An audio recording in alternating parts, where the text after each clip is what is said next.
सबसे पहले आप सभी लोगों को very good morning. I hope आप सभी लोग अपने अपने घरों पे सुरक्षित होंगे। तो आज की क्लास हम स्टार्ट करेंगे। लास्ट लेक्चर में हमने ऑर्डर 5 रूल 9A पढ़ा था, जिसके साथ हमने रूल 10 मतलब जो हमारी पर्सनल सर्विस होती है, तो हमने पर्सनल सर्विस से रिलेटेड जो प्रोविजंस थे सीपीसी में वो हमने देखे थे, जिसमें हमने रूल 10, रूल 16 और रूल 18 कंप्लीट कर लिया था। आज हमें पढ़ना है सब्स्टिट्यूटेड सर्विस। समन्स की सब्स्टिट्यूटेड सर्विस से रिलेटेड जो प्रोविजंस है वो आज हमें पढ़ना है, ठीक है। प्रतिस्थापित तामील हिंदी में कहा जाता है, प्रतिस्थापित तामील। सब्स्टिट्यूटेड सर्विस का जो कंसेप्ट है वो ये है कि सब्स्टिट्यूटेड सर्विस या प्रतिस्थापित तामील तब करवाई जाती है जब जनरली जो तरीका है तामील करवाने का समन को, तो जो ऑर्डिनरी वे बताया गया कि किस तरीके से तामील करवाई जाएगी, जो अभी हम रूल 9A में पढ़ चुके हैं, वो ऑर्डिनरी तरीका है कि जनरली समन की तामील कैसे होगी, अकॉर्डिंग टू रूल 9 होगी। अगर अकॉर्डिंग टू रूल 9 नहीं हो पाती है समन की तामील नॉर्मल रीति से, तब फिर हम प्रतिस्थापित तामील का जरिया चुनते हैं, सब्स्टिट्यूटेड सर्विस चुनते हैं। अगर हम इसके लिटरली मीनिंग पर जाएं, इस वर्ड के, what is the literally meaning of substitute या प्रतिस्थापित का शाब्दिक अर्थ क्या है, तो उसका अर्थ होता है अल्टरनेट। सब्स्टिट्यूट मीन्स अल्टरनेट, प्रतिस्थापित मीन्स एक की जगह पे दूसरे तरीके को चुन लेना। तो नॉर्मल तरीका जो समन की तामील का है वो ये है कि court by registered post, by speed post, fax के द्वारा, मेल के द्वारा, या पर्सनली किसी कुरियर सर्विस एजेंसी को, या कोर्ट अपने किसी अधिकारी को डिफेंडेंट के पास भेज करके समन की तामील करवाता है। ये नॉर्मल तरीका है। लेकिन जब कभी जो व्यक्ति जिसको समन की तामील होनी है, डिफेंडेंट, वो यदि नहीं मिल पा रहा है, जो हमारा अधिकारी था, जो कुरियर सर्विस एजेंसी का कोई अधिकारी था जो समन की तामील करने गया, उसको नहीं मिल पाया डिफेंडेंट, उसके घर पे नहीं मिल रहा है, भाग रहा है, वो खुद बच रहा है, तब फिर क्या किया जाए, फिर किस तरीके से तामील करवाई जाए, तो फिर ये दूसरा तरीका अपनाया जाता है जिसको हम बोलते हैं सब्स्टिट्यूटेड सर्विस। तो सब्स्टिट्यूटेड सर्विस से रिलेटेड जितने भी प्रोविजंस है वो आपके ऑर्डर 5, रूल 17, रूल 19 और रूल 20 में बताया है। तो आप लोग अपने बैरेट में कहीं पर भी छोटे से नोट लगा के लिख लें कि provisions related to substituted service, order 5, rule 17, 19 और 20। लेकिन सब्स्टिट्यूटेड सर्विस पढ़ने से पहले एक इंपॉर्टेंट रूल पढ़ना बहुत जरूरी है। क्यों? क्योंकि अगर वो रूल अप्लाई हो जाता है तो फिर सब्स्टिट्यूटेड सर्विस की जरूरत नहीं पड़ती, और वो रूल है rule 15, order 5 rule 15। Order 5 rule 15 जो है वो बात करता है कि कब डिफेंडेंट के फैमिली मेंबर्स पे समन की तामील की जा सकती है, ठीक है ना। ये बताया गया है ऑर्डर 5 रूल 15 में, रूल 15 में, when summon is summon where service may be on an adult member of defendant's family। जो प्रतिवादी का परिवार है उसके एडल्ट मेंबर पे कब समन की तामील करवाई जा सकती है। तो अगर ये वाला रूल अप्लाई हो जाता है कि मतलब किसी एडल्ट मेंबर पे समन की तामील कर दी गई, तो फिर सब्स्टिट्यूटेड सर्विस की जरूरत नहीं होती, ध्यान रखिएगा। अगर परिवार का कोई एडल्ट मेंबर भी नहीं है जिसको हम समन की सर्विस कर सकते हैं, अगर वो भी नहीं है, तब फिर फाइनली सब्स्टिट्यूट सर्विस का ऑप्शन जो है चूज किया जाता है। तो चलिए पहले हम देख लेते हैं ऑर्डर 5 रूल 15, ठीक है। मैं एक बार आप लोगों के साथ स्क्रीन शेयर कर देती हूँ इसकी। आई थिंक आप सभी लोगों को स्क्रीन शेयर हो गई होगी, है ना। तो यहाँ पर लिखा हुआ है where service may be on an adult member of defendant family. जहां तामील प्रतिवादी के कुटुंब के वयस्क सदस्य पर की जा सकेगी। ठीक है, तो इसमें ये लिखा गया है कि where in any suit the defendant is absent from his residence at the time when the service of summons is sought to be effected on his at his residence, and there is no likelihood of his being found at the residence within a reasonable time, and he has no agent empowered to accept service of the summons on his behalf, service may be made on any adult member of the family, whether male or female, who is residing with him. किसी का audio खुला हुआ है, अपना audio बंद कर ले जहां से भी आवाज आ रही हो। Thank you. हिंदी में भी एक बार देख लेंगे। जहां किसी वाद में प्रतिवादी अपने निवास स्थान से उस समय अनुपस्थित है जब उस पर समन की तामील उसके निवास स्थान पर की जानी है। मतलब जब सर्विस समन की सर्विस के लिए जो है व्यक्ति पहुंचा डिफेंडेंट के घर पे, निवास स्थान मीन्स उसके रेसिडेंस पे पहुंचा, और उस समय जो है वो पर्सन वहां पर नहीं है जिस पर समन की तामील होनी थी, और युक्त समय के भीतर उसके निवास स्थान पर पाए जाने की संभावना नहीं है। और जो कुरियर एजेंसी वाला है या जो ऑफिसर है जो गया है समन की तामील करने, उसको ऐसा लग रहा है कि ये जो पर्सन है ये मिल नहीं पाएगा रीजनेबल टाइम में। भाई समन जिस तारीख को निकाला जाता है 30 दिन के अंदर उसकी सर्विस हो जानी चाहिए, ये हमने पढ़ा हुआ है ऑर्डर 5 रूल 1 में, या ज्यादा से ज्यादा 90 दिन में, अगर एक्सटेंडेड टाइम मिलता तो 90 दिन में। तो यदि उतने टाइम पीरियड में, मतलब कुरियर सर्विस वाले को लग रहा है कि इतने टाइम पीरियड में जो है ये बंदा नहीं मिल पाएगा, तब और समन की तामील का उसकी ओर से प्रतिग्रहण करने के लिए सशक्त उसका कोई अभिकर्ता भी नहीं है, प्लस वो एक तो खुद भी नहीं मिल रहा है रेसिडेंस पे अपने घर पे, दूसरा उसका कोई एजेंट भी नहीं है इस संबंध में कि जिसको समन की तामील की जा सके।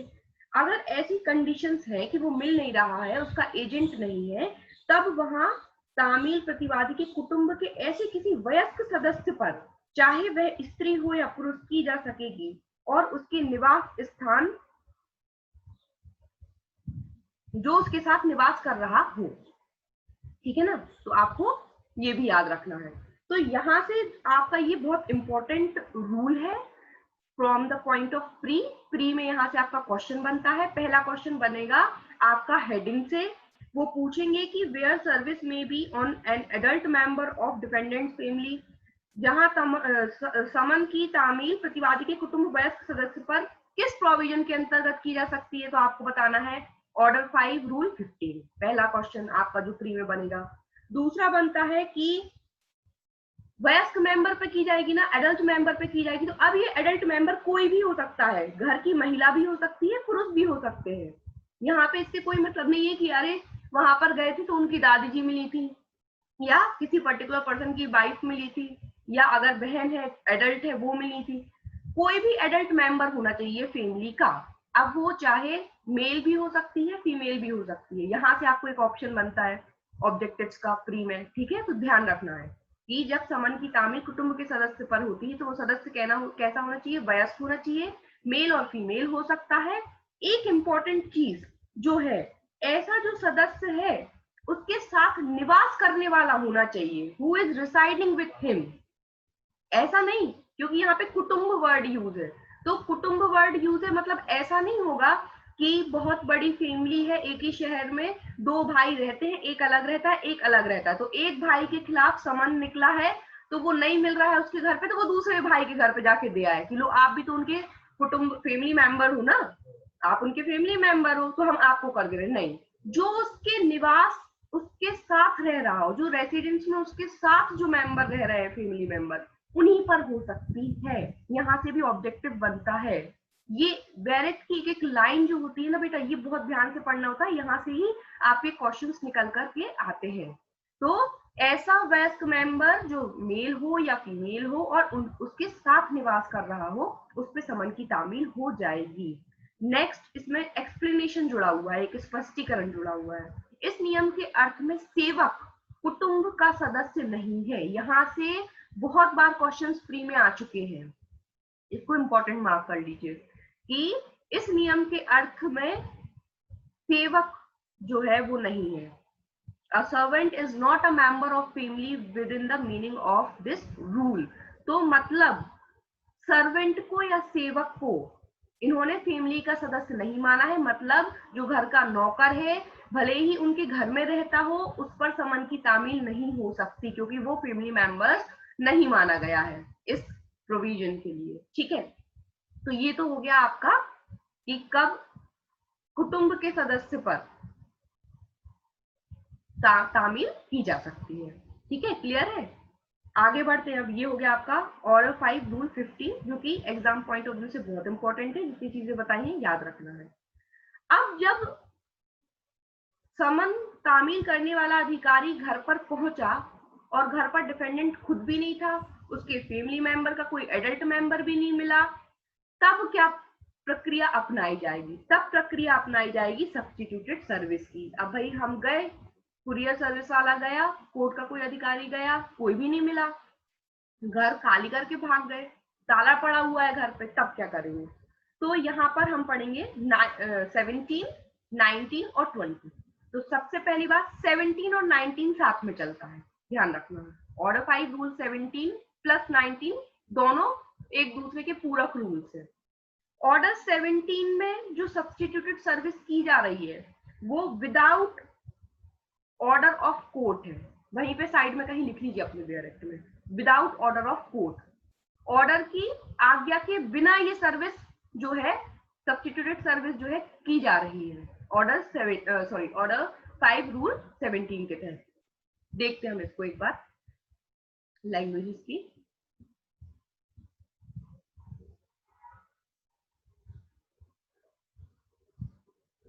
देखिए इसमें क्या लिखा है, procedure where defendant refuses to accept service और can not be found.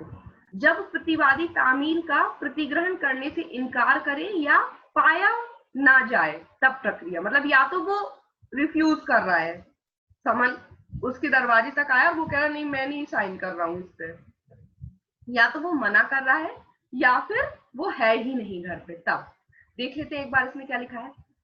Where the defendant or his agent or such other person as aforesaid refuses to sign the acknowledgement। जब प्रतिवादी खुद या उसका कोई एजेंट जो समन आया है उस पर सिग्नेचर करने से मना कर देता है। और where the serving officer after using all due and reasonable diligence cannot find the defendant, या जो अधिकारी है, सर्विंग ऑफिसर जो है, जब समन को तामील करने गया तो वो वहां पर नहीं मिला और उसने जितने सम्यक तरीके हो सकते थे वो सब करके देख लिए कि ये मिल जाए, लेकिन वो डिफेंडेंट को नहीं खोज पाया। Who is absent from his residence at the time when service is sought to be effected on him at his residence। जो उसके रेसिडेंस पे गया था, विद इन टाइम लिमिट जो है वो उसको नहीं मिल पाया। and there is no likelihood of his being found। और सर्विंग ऑफिसर को देख के समझ में आ गया कि यार ये जानबूझ करके जो है ना सामने नहीं आना चाह रहा है, वो जानबूझ करके नहीं आना चाह रहा है ताकि उस पे जो है सर्विस ना हो सके। तो उसको ऐसा लग रहा है, लाइकलीहुड है कि वो अब मिलेगा भी नहीं एट द रेसिडेंस, अपने घर पर, within a reasonable time, एक रीजनेबल टाइम के अंदर नहीं मिल पाएगा। And there is no agent empowered to accept service of summon, और कोई एजेंट भी नहीं है जो समन को एक्सेप्ट कर ले। लास्ट वाली लाइन इंपॉर्टेंट है, nor any other person on हुम सर्विस कैन बी मेड, और ना ही कोई अदर पर्सन है जिसपे सर्विस की जा सकती है। मतलब ये क्या, किसकी बात कर रहा है? अभी जस्ट हमने जो रूल 15 पढ़ा उसकी, मतलब कोई अदर पर्सन, एजेंट भी नहीं है, अदर पर्सन मतलब कोई family member, adult family member भी नहीं जिसपे सर्विस की जा सके।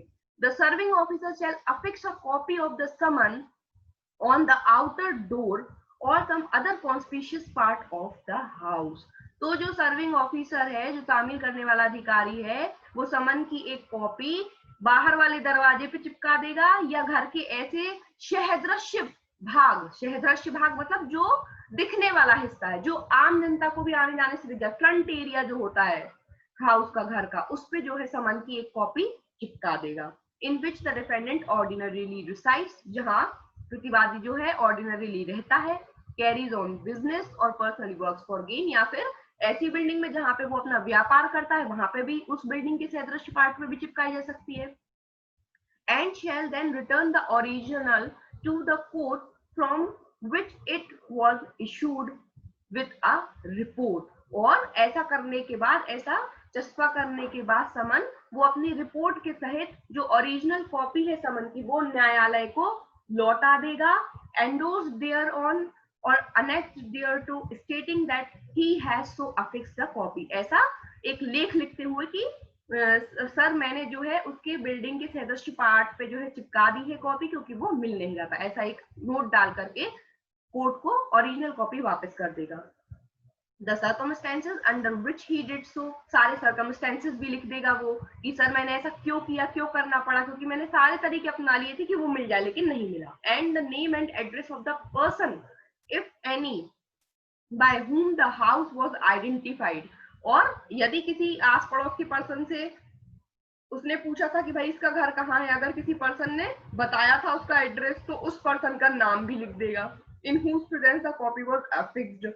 या यदि जब वो कॉपी चिपका रहा था तो आस पड़ोस के किसी को बुला लिया था कि भाई साहब आप यहाँ खड़े हो जाओ, हम चिपका रहे हैं, आप देख लो कि हमने इनके घर पे चिपका लिया, तो उसका भी नाम दे देगा कि हाँ ये पर्सन प्रेजेंट था, इसके सामने हमने इनके घर पे जो है कॉपी चिपकाई थी। तो ये जो प्रोविजन है ये कहलाता है, क्या कहलाता है, सब्स्टिट्यूटेड सर्विस। ये होती है सब्स्टिट्यूटेड सर्विस जब हम डायरेक्ट प्रतिवादी को नहीं दे रहे हैं, वो मिल नहीं पा रहा है, मिलने की कोई संभावना नहीं है, कोई एजेंट नहीं है, कोई अदर पर्सन नहीं है जो उसके बिहाफ में ले सके, तो भैया उसके घर के बाहर वाले दरवाजे पे चिपका दो, हाउस का जो फ्रंट एरिया है वहां पे समन चिपका दो और ओरिजिनल कॉपी कोर्ट को वापस दो।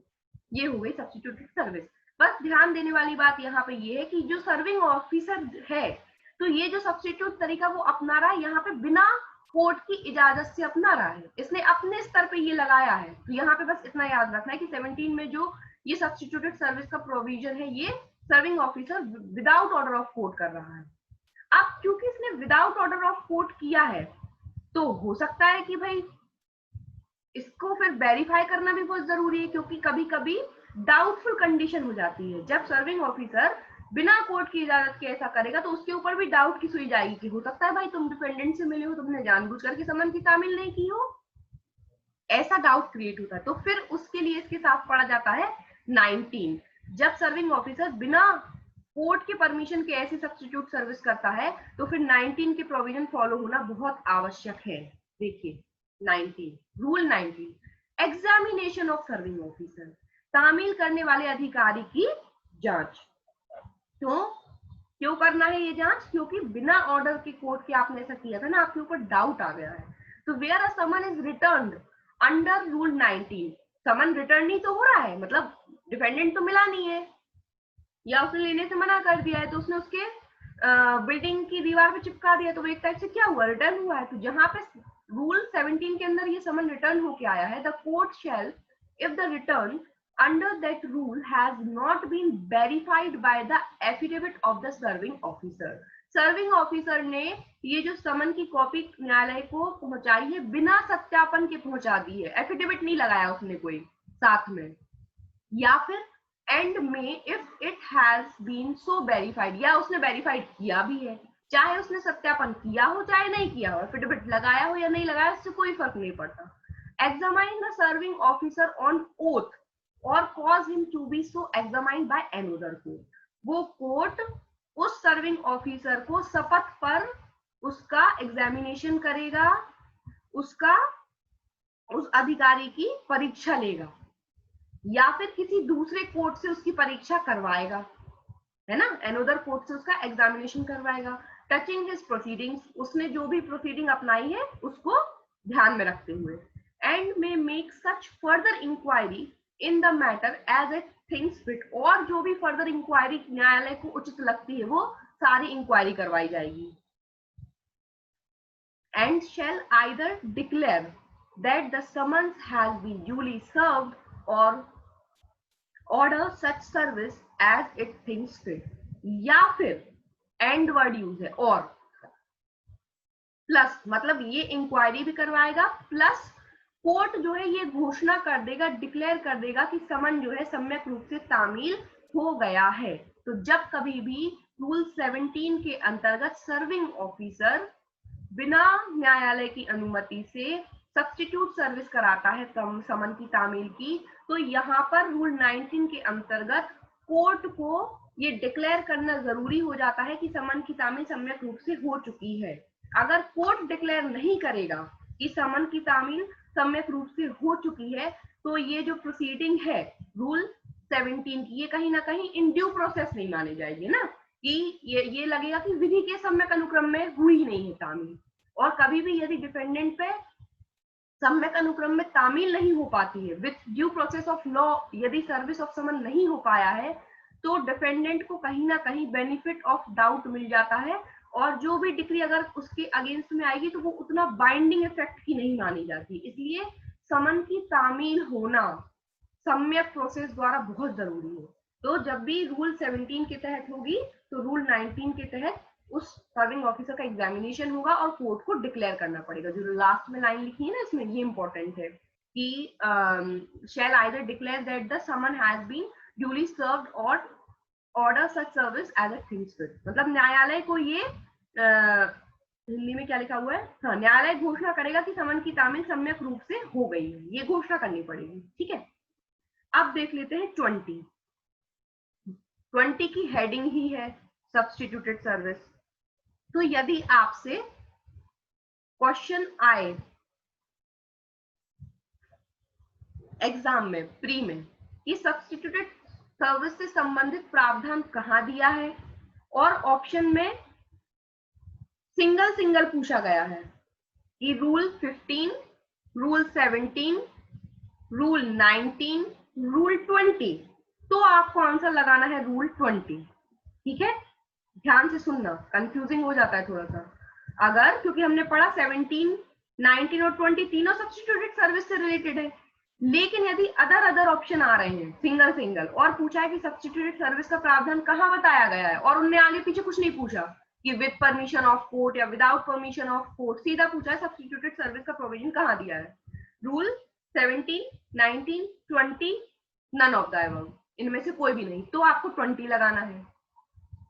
अब अगर वो पूछे कि सब्स्टिट्यूटेड सर्विस का प्रावधान न्यायालय की अनुमति के बिना कहाँ दिया है, तब आपको 17 और 19 चूज करना है।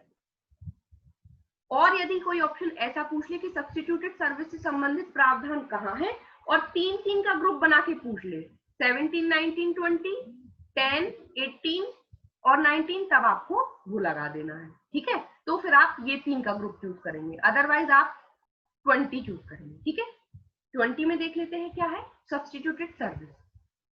Where the court is satisfied that there is reason to believe that the defendant is keeping out of the way।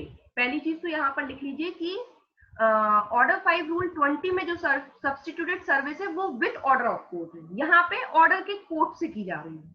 17 में विदाउट ऑर्डर ऑफ कोर्ट थी, 20 में ऑर्डर के कोर्ट से हो रहा है, यहाँ पे कोर्ट ऑर्डर कर रहा है।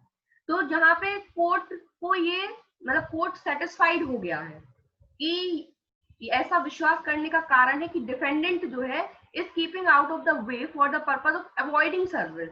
जो डिफेंडेंट है, जो प्रतिवादी, वो जानबूझ करके अवॉइड मतलब सर्विस को अवॉइड करने के लिए न्यायालय के क्षेत्राधिकार से बाहर जा रहा है, जानबूझ करके, मतलब keeping out of the way, बिल्कुल अलग भाग रहा है कि हम सामने ही ना आए ताकि हमारे ऊपर समन की तामील हो ही ना पाए, अवॉइड कर रहा है। और that for any other reasons the someone can not be served in the ordinary वे, या किसी अन्य कारण से जो ऑर्डिनरी तरीका है उस तरीके से समन की तामील नहीं हो पा रही है, जैसे हमने रूल 9 में पढ़ा है। तो court shall order the summon, देखिए यहाँ पे वर्ड यूज है, कोर्ट शैल ऑर्डर, मतलब कोर्ट ऑर्डर करेगी, न्यायालय तब आदेश देगा कि the summons to be served by affixing a copy thereof in some conspicuous place in the court house। इसमें याद रखना, वहां पे उसके घर पे चिपका रहे थे, यहाँ पे कोर्ट हाउस में भी चिपकेगी। तो न्यायालय जो है वो आदेश देगा कि समन की जो एक कॉपी है वो न्यायालय की बिल्डिंग की दीवार के किसी सहदृश्य पार्ट पर चिपका दी जाए। जो भी कोर्ट है, जिस कोर्ट में उसका मैटर चल रहा है, तो कोर्ट की ऐसे भाग में, ऐसे दीवार पे जो दिखने वाला कॉन्स्पिशियस हो, सहदृश्य हो, देखा जा सकता है नॉर्मली, ऐसे पार्ट पर समन की एक कॉपी चिपका दी जाए। And also upon some conspicuous part of the house in which the residence is defendant is known to have last resided, या जो डिफेंडेंट जिस घर में पाया गया था कि ये यहाँ पे रह रहा था लास्ट टाइम पे, उस घर के सहदृश्य पार्ट पे भी चिपकानी है। तो कोर्ट हाउस के सहदृश्य पार्ट पे चिपकानी है, जहां पे डिफेंडेंट लास्ट बार रहा था उस बिल्डिंग के सहदृश्य पार्ट पे चिपकानी है, और कैरीज ऑन बिजनेस और पर्सनली वर्क्स फॉर गेन, या फिर जिस बिल्डिंग में वो व्यापार करता था वहां पर आप चिपका दो, और in such other manner as the court thinks fit, या उस अन्य तरीके से जैसा न्यायालय उचित समझे वैसे वो है समन की तामील करवा देगा। तो ये है आपका ऑर्डर 20 सब्स्टिट्यूटेड सर्विस। तो क्वेश्चन आपको याद रखना है, सब्स्टिट्यूटेड सर्विस कहाँ बताया है, 20 में। अगर आपको सेक्शन वाइज पूछा जाए तो 20 लगाना है। विथ ऑर्डर ऑफ कोर्ट होता है इसमें, यहाँ पे कोर्ट ऑर्डर करती है, कहाँ कहाँ लगता है, कोर्ट हाउस की बिल्डिंग पे, उसके घर की बिल्डिंग पे जहां वो काम करता है वहां की बिल्डिंग पे। वेयर द कोर्ट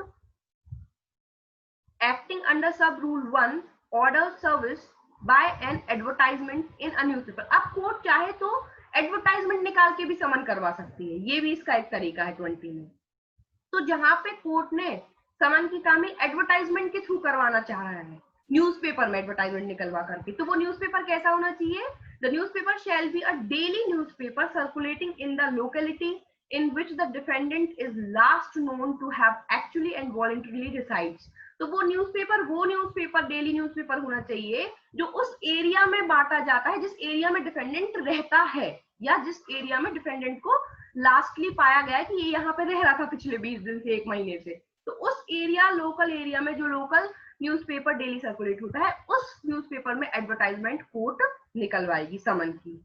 अब यहाँ पे मैंने बुक से थोड़ा सा इसकी कमेंट्री देखी थी, तो यहाँ पर ये डिसाइड किया गया था कि ये जरूरी नहीं है कि डिफेंडेंट वो न्यूज़पेपर पढ़ता हो या उसके यहाँ वो न्यूज़पेपर आता हो, ये कोई इफेक्ट नहीं करता इस बात से। बस जिस एरिया में वो रहता है उस एरिया में वो न्यूज़पेपर बंटना चाहिए, उसमें एडवर्टाइजमेंट कोर्ट जो है निकाल सकती है, ठीक है। और इस रूल के अंतर्गत जो सब्स्टिट्यूटेड सर्विस कोर्ट ऑर्डर देगी उसका इफेक्ट कैसा होता है, पर्सनल सर्विस जैसा होता है, ये भी याद रखना। इफेक्ट कैसा होता है इसका, पर्सनल सर्विस जैसा होता है। ये इसी के सब रूल 2 में नीचे बताया गया है, आपके बैरेट में आप चेक कर सकते हैं, ठीक है। तो ये हो गया हमारा प्रोविजन सब्स्टिट्यूटेड सर्विस से रिलेटेड। तो आज की क्लास का टाइम तो खत्म होने वाला है, तो हम आगे बचे हुए प्रोविजन नेक्स्ट क्लास में कंटिन्यू कर लेंगे। अब यदि आप लोग को कोई भी डाउट है इतने प्रोविजंस में, तो आप लोग अपना ऑडियो एक एक करके ऑन कर सकते हैं और पूछ सकते हैं मुझसे।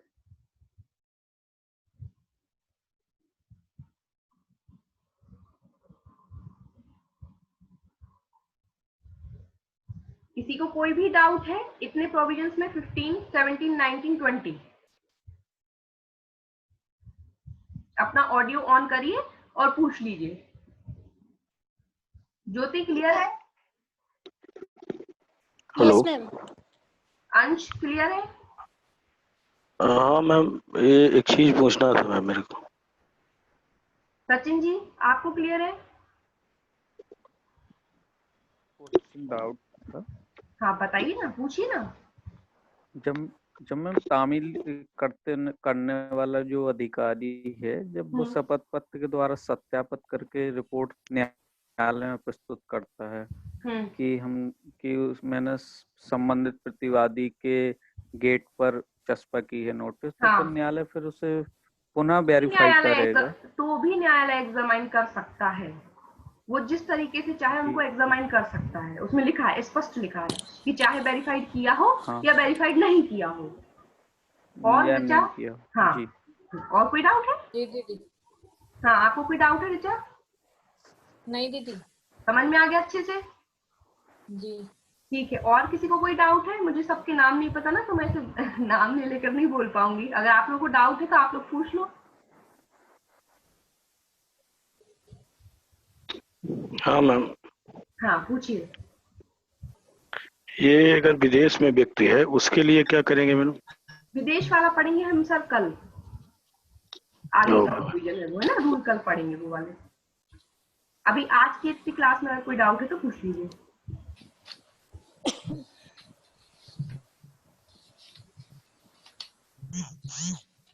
दो मिनट बचे हुए हैं, किसी को भी कोई डाउट आ रहा हो मन में तो पूछ लीजिए। चलिए, तो ये हमारा प्रोविजन हो गया सब्स्टिट्यूटेड सर्विस का। मतलब ऑर्डर 5 रूल 20 तक हम लोगों ने पढ़ लिया है। अब रूल 20 के बाद जितने इंपॉर्टेंट रूल्स हैं जो आपके एग्जाम पॉइंट ऑफ व्यू से इंपॉर्टेंट है, अब बस हम वो देखेंगे, उतने देखेंगे, क्योंकि 30 मतलब 10 रूल और बचे हुए हैं, तो मुश्किल से हमें 2-4 रूल ही पढ़ने हैं। ठीक है, तो चलिए नेक्स्ट क्लास में हम मिलते हैं आगे के पोर्शन के साथ इसके। तो जब तक आप लोग इतना जितना पढ़ लिया है उतना अपनी साइड से कंप्लीट करके रखिए। फिर किसी दिन एक आध दिन आप लोगों का टेस्ट ले लिया जाएगा सरप्राइज, ऐसे ही ऑनलाइन क्वेश्चन आंसर राउंड खेलेंगे फिर अपन। ठीक है, तो चलिए अपने अपने घरों में सेफ रहिए, मिलते हैं नेक्स्ट क्लास में। Bye bye. Thank you ma'am. Thank you दीदी। वेलकम।